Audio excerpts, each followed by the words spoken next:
setting priorities, setting goals, having specific outcomes that you have in mind, that's the heart of how do you harness attention? How do you get people to pay attention in a particular way? So in goal setting, for decades, we've heard the term SMART goals, right? Specific, measurable, achievable, realistic, time-bound, SMART. But it doesn't quite get to the heart of what really moves people to want to be able to fully engage in the priority that you set for them. So you're in a leadership role. You're setting priorities and goals for your folks. There's an acronym that I want to introduce you to that goes beyond SMART. SMART is, table stakes, ground level. Yes, specific, measurable, achievable, realistic, time-bound. But it's not enough to actually get people engaged. It's not enough to get them to pay attention in the way that you want them to pay attention. So I refer to this acronym that I call FOCUS. Not surprisingly, right? I want people to focus. You want people to focus. That's the point of priorities, is to focus. So F stands for fulfilling. Is this goal, is this priority fulfilling? Hey, there's lots of things that we have to do that are not fun. I don't like doing dishes at home. That's not inherently fulfilling. I do like having an organized house, so I can attach doing the dishes to the fulfillment of an organized house. It may be a tremendous amount of work to have to navigate through the new mechanics of a software that we're installing, which may not in itself be fulfilling, but can you attach it to the fulfillment of having meaningful customer dialogue with this new software? So the fulfillment may not be in the moment to moment.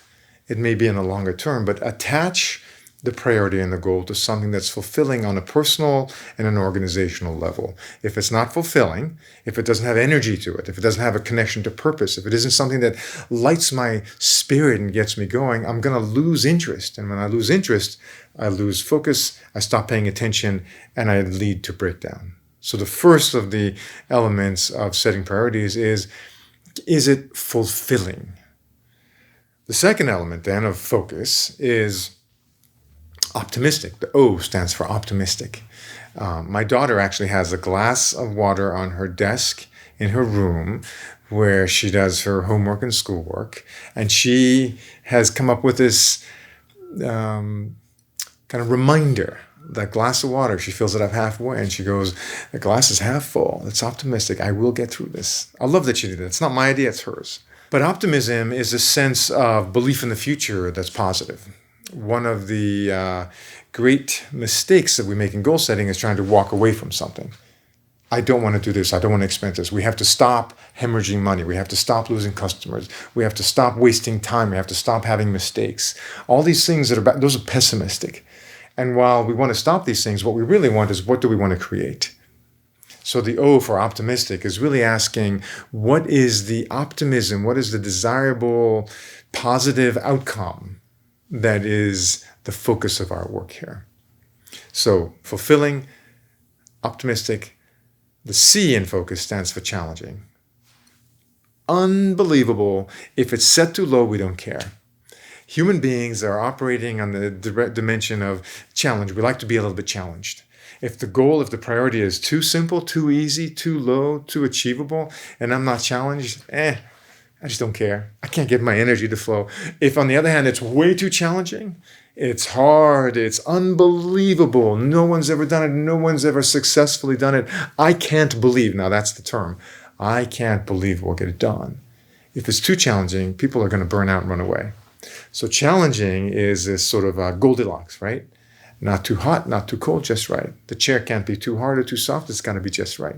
There's a Goldilocks kind of magic to setting the priorities. So fulfilling, optimistic, challenging. You want people to stretch, and you want folks to be pushed a little, maybe even pushed a lot, but not pushed to the point of breakdown. The next component then is urgent. Urgent has to do with the engagement level. If something is so far out into the future, we'll get to it someday. If something is so right up into my nose, I'm totally stressed out. But urgency has the sense of timing. So it's fulfilling, it's optimistic, it's challenging. The urgent question and focus is really the domain of how effectively are you communicating to people that this is something that's important now and that we need to work on it now. And how does now connect to later? So we're implementing this new software. This new software is a lot of work. We get it done now so that we can have a much better flow 3 months from now. And so maintaining that sense of presence, maintaining that sense of urgency in the task and the priorities that we're doing, that's why we're setting priorities. By the very definition, priorities rise to the top because they are more urgent. So connected to urgent. Again, too urgent and it's stressful, not urgent enough and it's lackadaisical. And the last of this acronym focus is specific. Specifically, what are you doing? What are you accomplishing? What is this priority? What is this goal actually producing? Goal setting, priority setting, in effect, is the art of exclusion. It's the art of exclusion, because when we say, this is my priority, this is my priority, this is my priority, that means that all the things over here, we're going to exclude. We're setting aside. We're not tending to them at this time. If you get this, your capacity to prioritize goes through the roof. What lots of leaders fail to grasp and leads them to breakdown after breakdown is they're afraid to exclude things. But goal setting, priority, strategy, those are all the art of exclusion. You have to set something aside. Specific means to be restricted on a personal level, right? Let's say I want to be healthier. What does that mean? That's not specific. I want to be healthier means I want my resting heart rate to be better. What does that mean? I want my resting heart rate to be between 56 and 65. Now we have something specific. I can train my body, I can train my heart to get to this specific point of a resting heart rate. Specifically, when you're setting out this new software that you're implementing for better CRM, better customer relations, specifically, when will it be done? Specifically, what will be the outcome of it? Specifically, who's working on it? So there you have it.